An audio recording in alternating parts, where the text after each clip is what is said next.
We have a very special show for you today. We have special guest Roman Bogomazov to discuss the markets, but just as importantly is to talk about a very special event for us, which is the 200th episode of the Wyckoff Market Discussions, which is a weekly webinar series every Wednesday at 3 o'clock Pacific time. Roman, welcome to Power Charting. Bruce, always happy to be here, and this is such a special occasion, so I'm looking forward to it. Now, you promised me cake, that for We the will have the 200th cake. episode, we get Yes. cake. We, So even though we do these from like different parts of the world, which is the amazing technology that we have today, we have to figure out a way to get cake. okay, Yeah. we'll figure it out. We have a week to do so. All right. So today's agenda, we're going to talk about the Wyckoff Market Discussions and the 200th episode, and we have an invitation for you to attend. So we really hope that you will join us.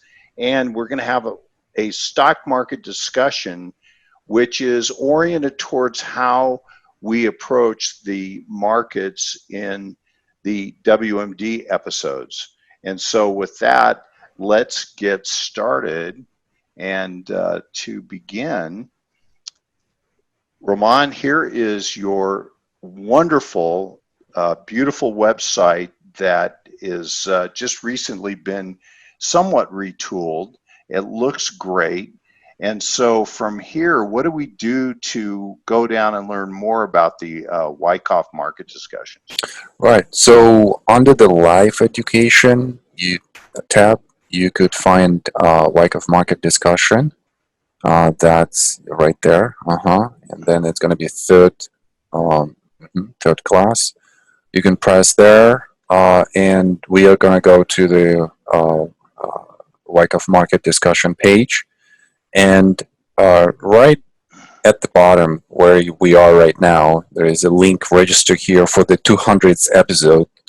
You could click on that and then just sign up for the webinar. Cool. And so here is a description of some of the many things that are done from week to week on the Wyckoff Market Discussion, so people can go here and learn more. And so also, this is eligible. I know we don't have really time to talk about this today, but I see here that this is an eligible elective for the Henry O. Pruden Certificate of Proficiency in the Wyckoff Method, which is this great project that you have, educational project. Well, it really was Hank's idea. Hank always, and we're going to talk hopefully about Hank in this session a little bit, maybe at the end. Hank always had this idea to have a certificate purely devoted to Wyckoff method studies. He has, as Bruce, you participated in the creation of the Certificate of Technical Market Analysis at Golden Gate University together with Hank. Unfortunately, Hank passed in 2017, so he never materialized this idea. So we just decided, in honor of Hank, to launch this certification of proficiency in the Wyckoff method, and just to call it for what it is, his idea, his name. Wonderful. Well, we're going to come back to Hank in a minute and also show everyone some more content that they can see regarding Hank and his incredible legacy. But let's get into the market and have a discussion about the current state of affairs. This chart here, which we showed in the most recent episode of the WMD, is the put-call ratio. And we'd like to, first of all, showcase the period of time from December to February. And this period here is, from the red line, you can see that the call buying is extremely high when it gets down into this area, extreme bullish speculation. And this was a historic extreme for call buying activity, both the ratio of call buying to put buying, which became very extreme, and also the amount of volume that traded in the call contracts at that time. And the normal relationship, you can see these pink arrows show when the 10-day average, which is the green line, gets to an extreme. This is an extreme of call buying. The green arrows show extreme of put buying. It's a contrary indicator. So here we can see this extreme level, and we said at the time in WMD that in February that the ratio and the speculation was too extreme, that speculators were going to be punished for the extreme speculation that was occurring at the time. The amount of punishment that took place in this indicator and in the market was just remarkable. Well, look at where we are today. The put call ratio is showing an extreme amount of call buying again. The question becomes, and also you can see the 10-day average is very extreme also. The question is, how long can this go on? It went on December to January to February before there was a reversal. Could that happen again, have another couple of months of extreme bullish speculation? Roman, your thoughts on this? Well, I'm looking at the mid-November to mid-February as an extreme, and I guess my question to you, Bruce, this is, as you've said multiple times, a conditional indicator, right? So it indicates that condition is present, and if reversal is going to happen, then we're going to have a meaningful reaction. So, in your view, could this last for some time while we're still, in the market going up? Yes, it could. And also, something that sort of coincides here is we're coming into the end of the quarter. And oftentimes you get the trend extremes that go into quarter end, in this case, June 30th. And it's sort of a window. So it's a 2 to 3 week window each side of the quarter end. And right now we suspect that there is institutional buying of stocks, putting cash to work. It's a form of window dressing. And so the emphasis from here to the end of the quarter is going to be bullish and buying of stock, and less emphasis on the selling of stock. That whole character could change in July. So I think that there's a very good chance that this window of extreme bullishness could take place all the way into, say, mid-July, and maybe even longer than that. So you're right, this is more of a conditional indicator than it is a precise timing tool, but it does tell us that there are extremes taking place right now. Bruce, also interesting, mid-January to February, there was a spike to the upside, and the moving average also went up, and still the index was going up after that. Yeah, so Yeah. this, we have to be careful about this, but it definitely tells us now that the market is in somewhat overbought condition. We're being warned, but also that higher prices could exist in such an environment. Okay, moving on. This is a chart that we had showed. I'd like to thank one of my very long time Wyckofian collaborators, Mark, for this providing the idea of this chart, the basis for this chart. And this is a count that goes back into early 2019, a distribution count, and look at how well this count captured the important low off of the this incredible upthrusting high, and did a very good job of identifying the range or area of the low. But also importantly, we have an accumulation count off of the February, March base. Roman, your thoughts on this? Well, just thinking about the previous chart on the put and call ratio and coinciding these ideas with the P&F counts that you're showing here at 352. So we still kind of have room.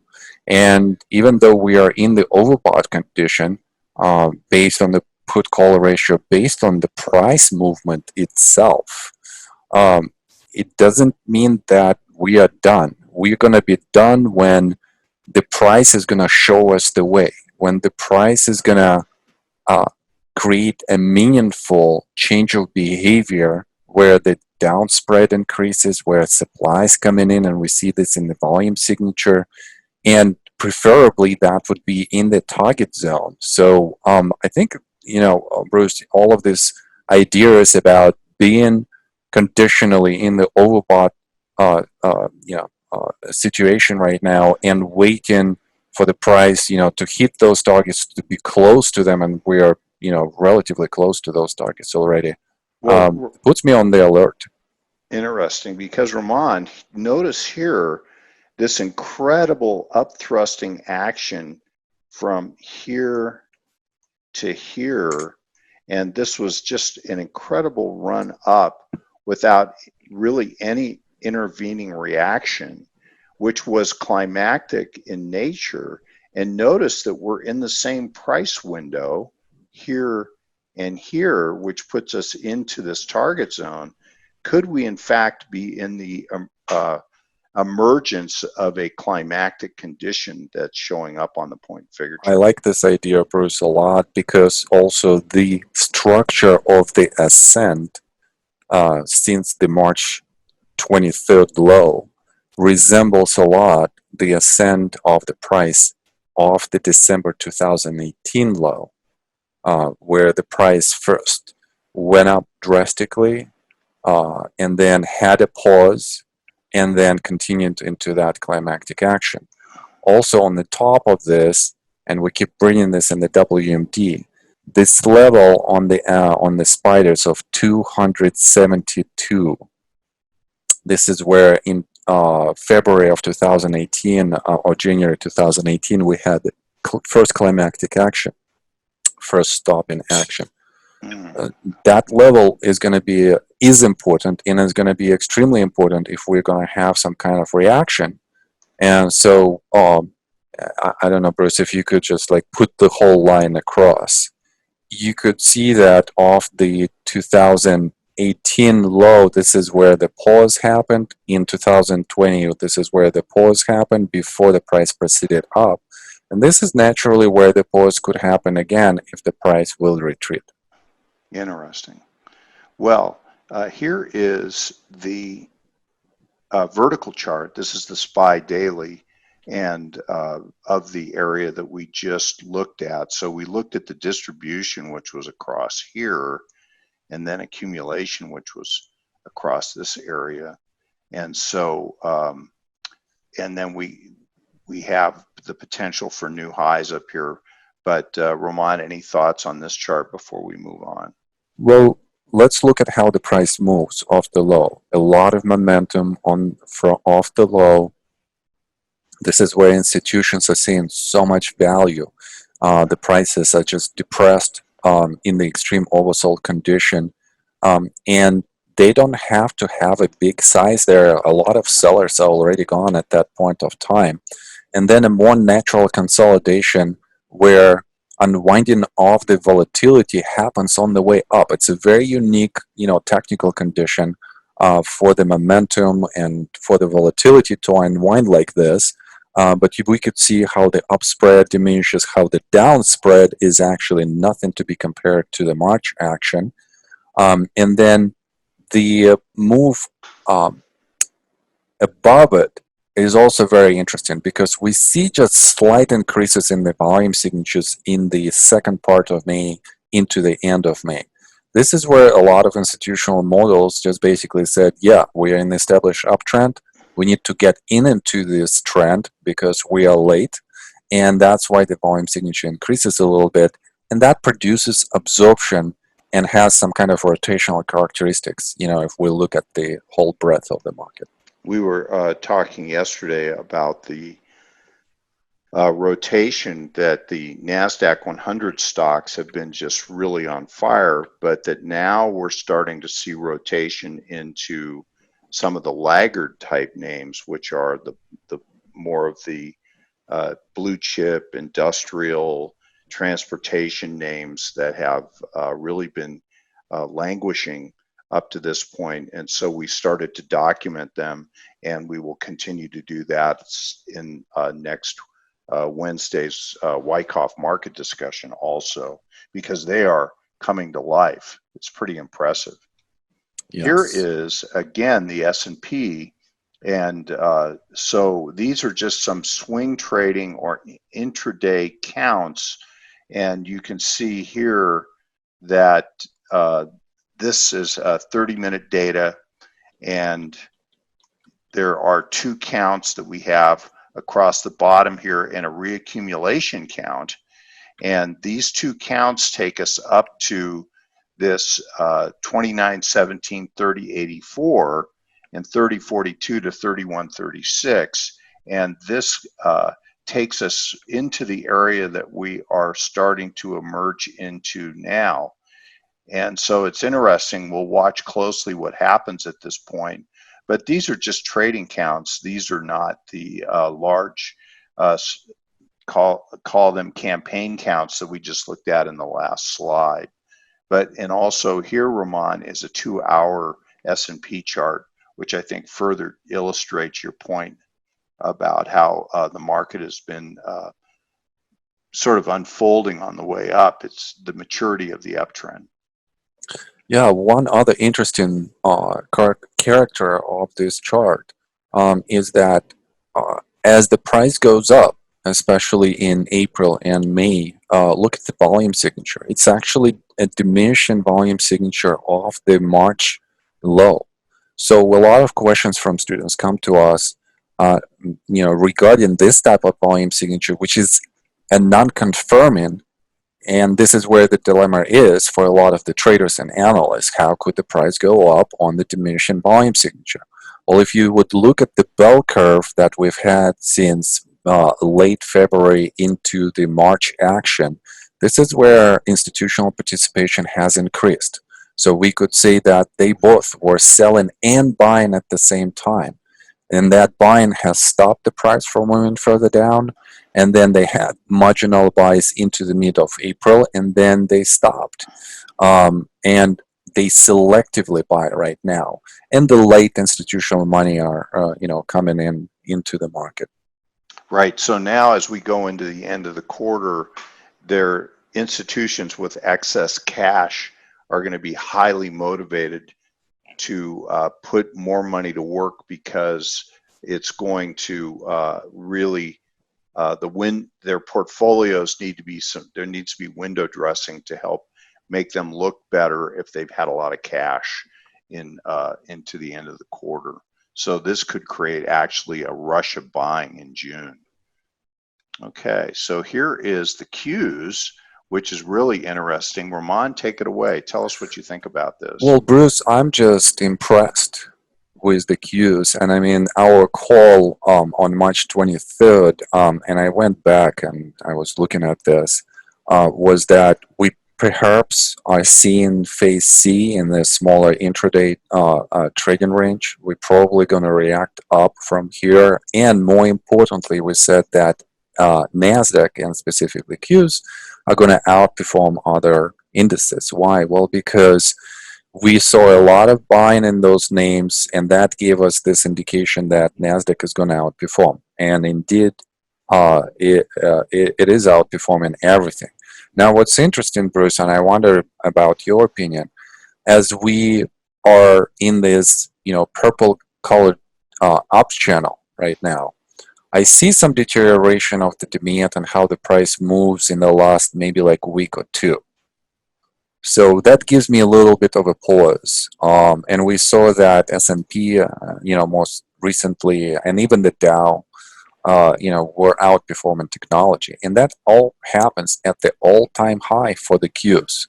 So a very natural place, to stop, a very natural place maybe to lower down on the institutional orders. Bruce, in your opinion, what happens next in this type of situations, like specifically for Qs? Well, the Qs have natural resistance at this level because remarkably they are back to the highs that were made in February.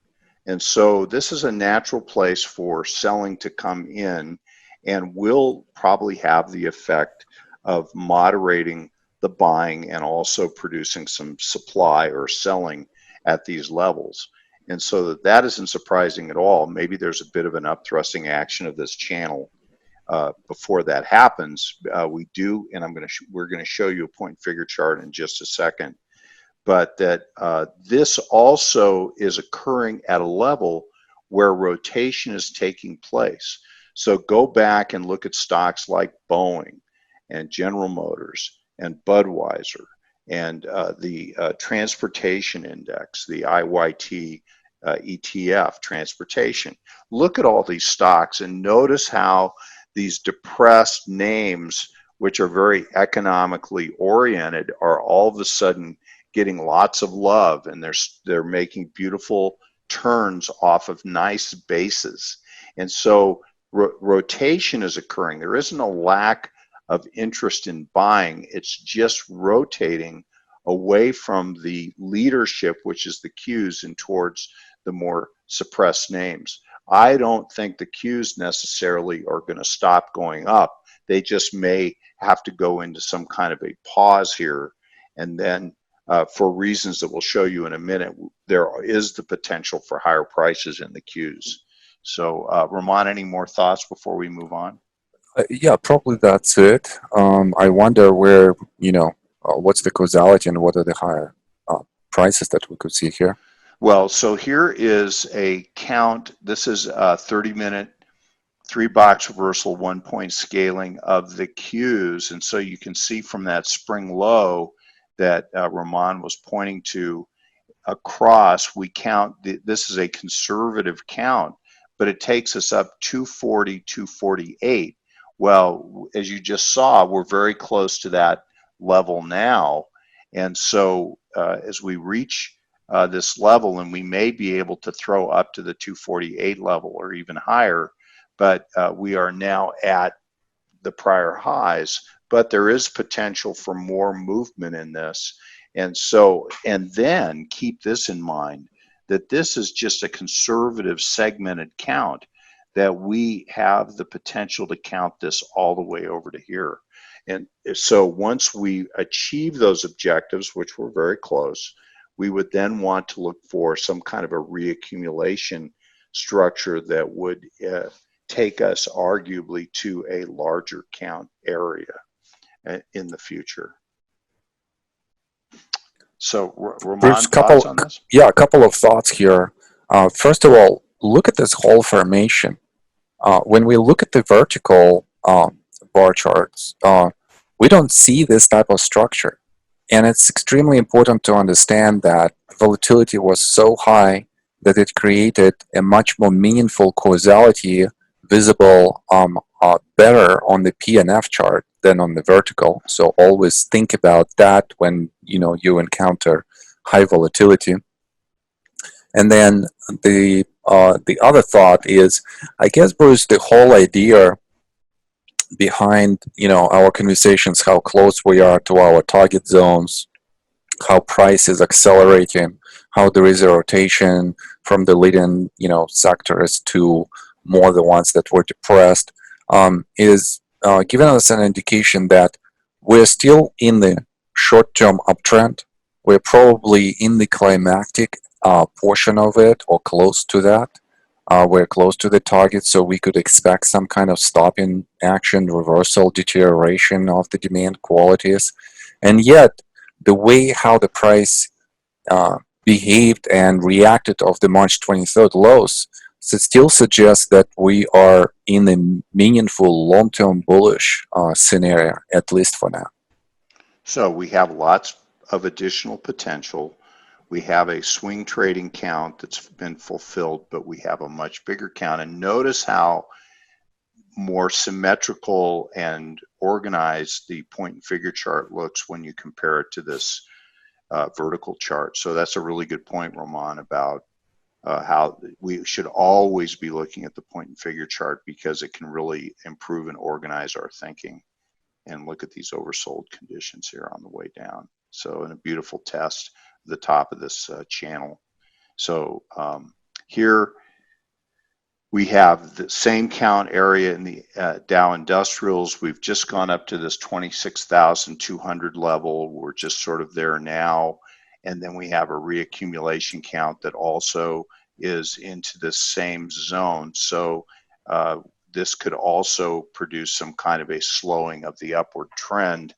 But again, notice that we have a much bigger count potential in this point and figure structure on the 30-minute basis. And you're all encouraged to go continue to widen these counts out.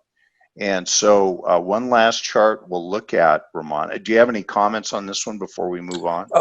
No, maybe just a quick one. In the latest portion of the chart around, May 8th, 10th, that spring and recovery has a lot of volume signature. So it's just interesting how that rotation is being shown on the volume and the price recovery. Excellent. Okay. And then we want to move over and talk about Hank here. But this is an interesting chart. We'll just leave it for you to look at. This is a 1 hour data, 3-box reversal method, ATR scaling of light sweet crude oil. And so this is a futures contract. And of course, we're not recommending trading futures or anything, but it's interesting to see here that we have two counts that go 42.36 to 45.17 and 55.35 to 58.81.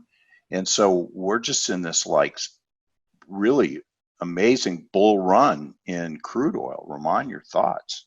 Well, just one thought on this. It's just amazing how quickly this recovery is in oil, from, this is high teens into the 30s, mid 30s.